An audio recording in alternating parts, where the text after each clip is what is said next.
Hello guys, and welcome back to another episode in the series where I look at the trucks in the game Snowrunner and talk about if they're good or bad and what they excel at or struggle at doing in my opinion. Sorry it's been a while since a proper episode, I just got back into playing the game, so let's begin.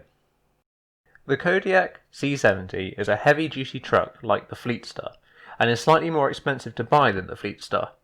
Unfortunately, it is nowhere near as good as the Fleet Star in my opinion, for a number of reasons we'll go over. First, I should explain that you can get a Kodiak for free from the map Black River. However, it's a bit of a pain to recover, being stuck in the water across from some deep mud, and once you do recover it, it's completely useless. See, by default, the Kodiak has no all-wheel drive, and you don't get this upgrade until a fair bit into Alaska. Sometimes a lack of all-wheel drive isn't a problem for a truck, but in the case of the Kodiak, it really is. This is because of the fact that the Kodiak has a normal length frame, but only 2 axles. Meaning it's not uncommon for the front axle to be touching the ground, but the back of the frame to be lifting the rear axle off the ground, removing all of its ability to drive. Whilst this problem is somewhat fixed by the all-wheel drive option and rear suspension, it's still an issue, and means you really need to be careful about ditches in this thing.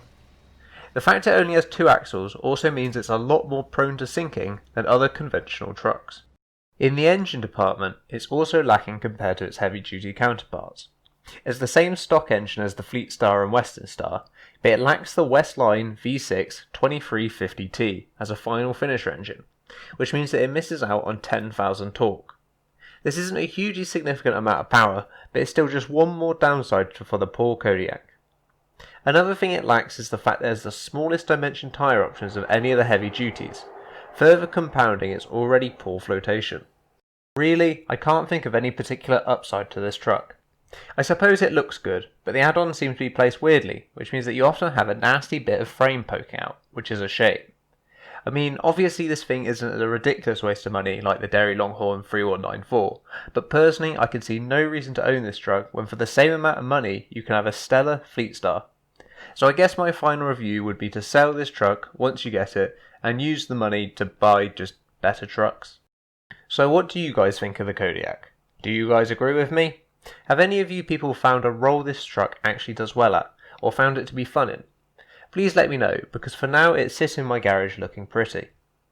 Thank you for watching, and stay tuned if you want to see more speedruns and possibly more content in the future. I'm thinking of doing the P16 next.